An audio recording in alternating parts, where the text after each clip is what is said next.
सामान्य नॉलेज की इस क्लास में आपका स्वागत है। आज की क्लास में हम बैंकिंग सिस्टम के सेकंड पार्ट को करने जा रहे हैं। तो चलिए क्लास स्टार्ट करते हैं। अच्छा, कल किसी ने मुझे कमेंट करके बताया कि ma'am CDB chairman has changed. तो मैंने कहा चलो देखते हैं। तो वाकई में चेंज हो चुके हैं। तो अब सीडीबी की चेयरमैन कौन है, तो आप इनका नाम याद रखिएगा, शिवा सुब्रमण्यम रमन्ना, ठीक है, जिन्होंने 19 अप्रैल 2021 को चेयरमैन का पदभार संभाला है। तो आप चेंज कर लीजिएगा, जो मोहम्मद मुस्तफ़ा थे अब वो ओल्ड हो गए, ठीक है।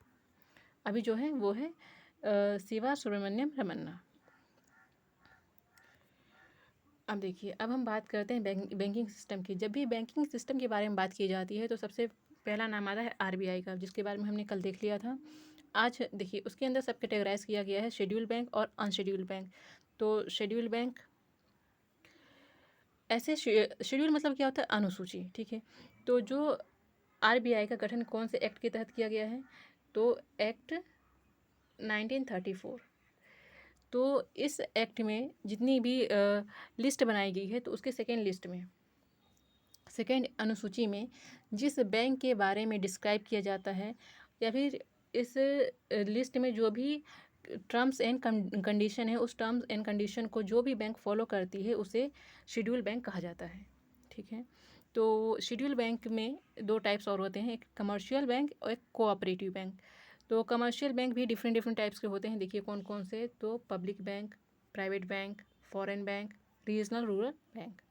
तो पब्लिक बैंक ऐसे बैंक जिसमें जो गवर्नमेंट है उसके शेयर्स ज़्यादा हों, मतलब कि जो गवर्नमेंट है उसकी हिस्सेदारी उस बैंक में ज़्यादा हो, परसेंटेज ऑफ शेयर ज़्यादा हो, तो उन्हें हम पब्लिक बैंक कहते हैं। तो इसमें देखिए आपका आता है एसबीआई, और जितने भी नेशनलाइज्ड बैंक हैं वो सब पब्लिक सेक्टर के अंतर्गत ही आते हैं, और अदर बैंक, ठीक है। तो शेड्यूल बैंक, तो मैंने आपको बताया कि शेड्यूल बैंक जो एक्ट 1934 है उसके जो सेकेंड अनुसूची है उसमें जो टर्म एंड कंडीशन है उसको फुलफिल करने वाली बैंक शेड्यूल बैंक के अंतर्गत आती है। तो देखिए पहला तो टर्म एंड कंडीशन क्या है कि जो भी उनका पेड अप कैपिटल है, जो भी उनका पेड अप कैपिटल है वो कितना होना चाहिए, 5 लाख का होना चाहिए। दूसरी कंडीशन क्या है कि उसमें जो भी डिपॉजिटर हैं, जो भी पैसे डिपॉजिट करें, उनका पैसा सेफ होना चाहिए, ठीक है, उनके पैसों को कोई हार्म नहीं होना चाहिए। और जो नॉन शेड्यूल बैंक है वो आरबीआई एक्ट 1934 की जो सेकेंड लिस्ट है उसमें जो भी टर्म एंड कंडीशन उसको फॉलो नहीं करती, और ना ही उसका पेड अप कैपिटल 5 लाख का होता है, तो ऐसी बैंक को नॉन शेड्यूल बैंक कहा जाता है, जिसका जिक्र आरबीआई एक्ट 1934 की सेकेंड लिस्ट में नहीं है। ऐसे बैंक नॉन शेड्यूल बैंक कहलाती है। अब आए कमर्शियल बैंक। तो मैंने क्या बताया आपको, शेड्यूल के अंदर कमर्शियल और कोऑपरेटिव दो आते हैं। तो कमर्शियल बैंक एक ऐसा बैंक होता है जो इंडिविजुअल और बिजनेस दोनों तरह की, मतलब कि लोन प्रोवाइड करे और लोन एंड सर्विस प्रोवाइड करे, ऐसे बैंक को कमर्शियल बैंक कहते हैं। तो इंडिविजुअल मतलब कि एक पर्टिकुलर पर्सन अपने किसी भी रीज़न से और वो लोन लेने जाता है, माना कि उसने कोई ज़मीन खरीदी है तो उसके लिए लोन पे ज़मीन खरीदे जाते हैं ना, तो उस टाइप से, या फिर कार खरीदनी है, होम खरीदना है, कुछ भी ऐसा, तो अगर वो इंडिविजुअल पर्सन लोन लेने जाता है तो ऐसे बैंक जो इंडिविजुअल या बिजनेस दोनों को लोन प्रोवाइड करे कमर्शियल बैंक कहलाते हैं। लेकिन कोऑपरेटिव बैंक ऐसे बैंक होते हैं जो इंडिविजुअल को लोन प्रोवाइड नहीं करते, ओनली बिजनेस को लोन प्रोवाइड करते हैं। तो बिजनेस किसी भी टाइप का हो सकता है, आपका एग्रीकल्चर टाइप का हो सकता है, कोई इंडस्ट्री हो सकती है, और ये अर्बन एरियाज़ को, मतलब कि शहरी क्षेत्रों को लोन प्रोवाइड करते हैं, ना कि ग्रामीण क्षेत्रों को। तो cooperative bank only work for business and urban areas, but commercial bank provide loan all, मतलब कि all types of loan provide by commercial bank like individual and business. अब पब्लिक सेक्टर बैंक, तो इसको देखिए क्या लिखा है, all those bank in which more than 50% share is own by the government. तो मतलब कि गवर्नमेंट के शेयर 50% से ज़्यादा होना चाहिए। अगर किसी भी बैंक में गवर्नमेंट के शेयर 50% से ज़्यादा है तो कौन सी बैंक कहलाएगी, गवर्नमेंट बैंक कहलाएगी। और ऐसे पब्लिक बैंक किस में आते हैं, शेड्यूल बैंक के अंतर्गत आते हैं। और है प्राइवेट बैंक। तो प्राइवेट बैंक जिसमें गवर्नमेंट के शेयर क्या होते हैं, 50% से क्या होते हैं, लेस होते हैं, ठीक है, लेस होते हैं। तो ऐसे प्राइवेट बैंक कहलाती है। तो इसके एग्जांपल्स आप देख लीजिए, RBL bank, HDFC bank, ICICI bank और येस बैंक। प्राइवेट बैंक के क्या हैं, एग्जाम्पल्स हैं। अब आया फॉरेन बैंक। तो foreign sector bank, a foreign bank is a type of international bank that is obligated to follow the regulation of both the home and host country. तो ऐसे bank जो यहाँ के तो नहीं हैं, बाहर कंट्री से आए हैं, लेकिन वो अपनी ब्रांच इंडिया में ओपन करना चाहते हैं।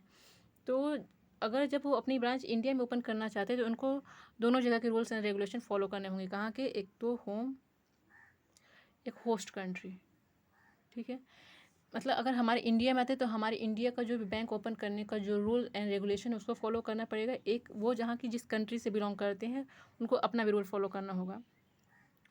उसके अंतर्गत जो भी बैंक क्रिएट किए जाते हैं वो फॉरेन बैंक कहलाते हैं। ठीक है, now foreign bank are defined as a bank from a foreign country working in India through branches. तो उनकी ब्रांचेस आप ओपन कर मतलब कि वो कंट्री जो भी आए हैं अपना ब्रांच इंडिया में ओपन करने, वो ब्रांच ओपन कर सकती है बाय जो भी रूल एंड रेगुलेशन प्रोवाइड किया है गया है किसके द्वारा, RBI के द्वारा। उस रूल एंड रेगुलेशन जो भी गाइडलाइंस है उसको फॉलो करते हुए वो इंडिया में बैंक ओपन कर सकते हैं। ठीक है, हाँ इसकी एग्जांपल देखिए आप। एक बैंक है अमेरिकन एक्सप्रेस बैंकिंग कॉरपोरेशन, ये आपका क्या है, फॉरेन बैंक है। अब आता है रीजनल रूरल बैंक। तो इस बैंक का जो इस्टेब्लिशमेंट है, regional rural bank were establish under the provision of an ordinance passed on 26 September 1975।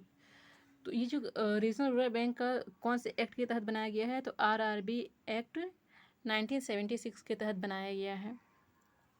तो किस लिए बनाया गया है, to provide sufficient banking and credit facility for agriculture and other rural sector. तो देखिए कॉरपोरेशन बैंक शहरी क्षेत्रों को लोन प्रोवाइड करता है, लेकिन जो RRB है ये आपको मतलब कि ये एग्रीकल्चर और रूरल सेक्टर को लोन प्रोवाइड करता है। और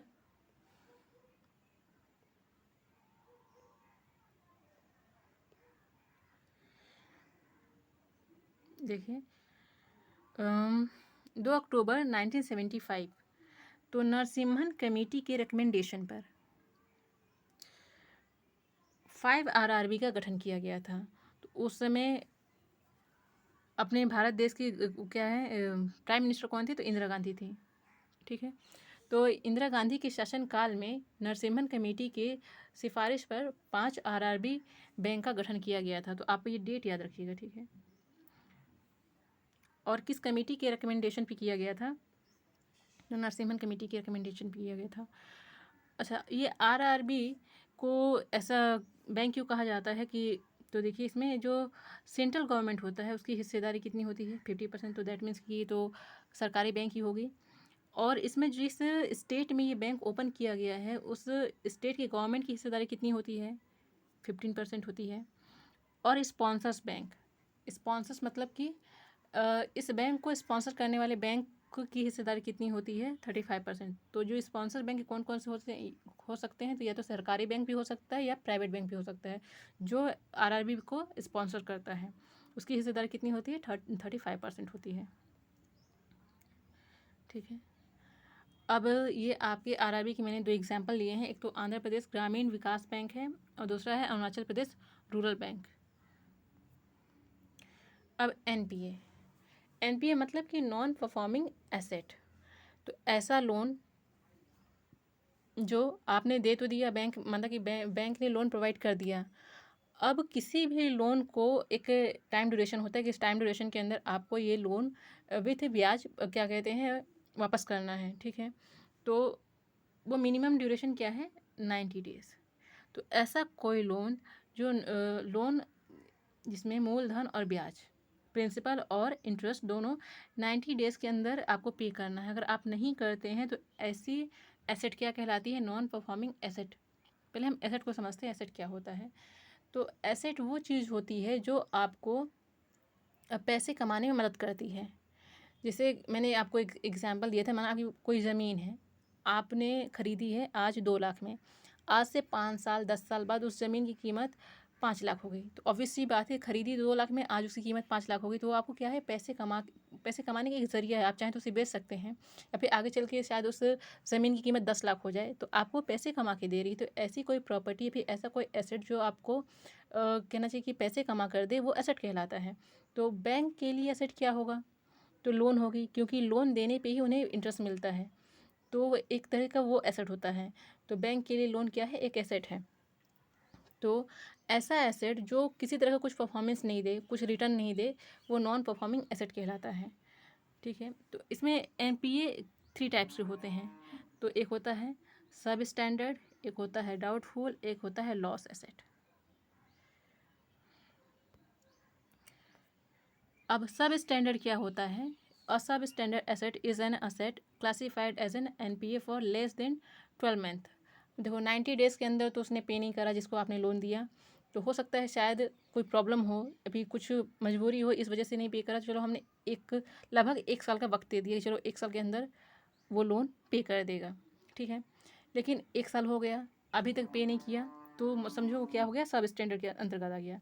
अब इसमें सेकेंड क्या है आपका, डाउटफुल। जो 12 मंथ या इससे अधिक हो जाए उसे हम डाउटफुल एसेट कहते हैं।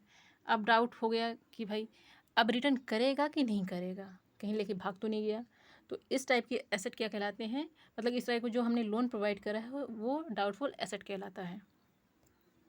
ठीक है, लास्ट है अपना लॉस एसेट्स। दैट मीन्स कि अब कंफर्म हो गया कि वो पैसा अपने को रिटर्न नहीं मिलने वाला है। ठीक है, तो ऐसा एसेट जो डूब गया, ऐसा लोन जो डूब गया, क्या कहलाएगा, लॉस एसेट कहलाएगा।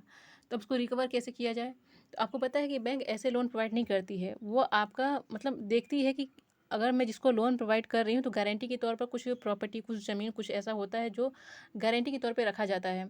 तो उसी चीज़ को देखो, अब लोन पैसा तो मिलने वाला नहीं है जो उसने लोन लिया है, तो उस गारंटी के तौर पे जो उसने प्रॉपर्टी, जो भी कागज़, जो भी ज़मीन, जो भी संपत्ति रखी है, उसको बेचकर बैंक अपना जो भी लोन है वो रिकवर करने की कोशिश करती है। ठीक है, तो ये आपका क्या हुआ, लॉस एसेट हो गया। पैसे तो डूब गए, अब जो भी उसकी प्रॉपर्टी उसको बेचकर जो भी मिल जाए वो हो गया आपका लॉस एसेट। तो ठीक है, आज के लिए इतना ही, और पढ़ते रहिए, रिवाइज करते रहिए, और thank you for watching and keep watching. और ऐसे ही रेगुलर क्लासेस के लिए आप हमारे चैनल को सब्सक्राइब करें। Thank you.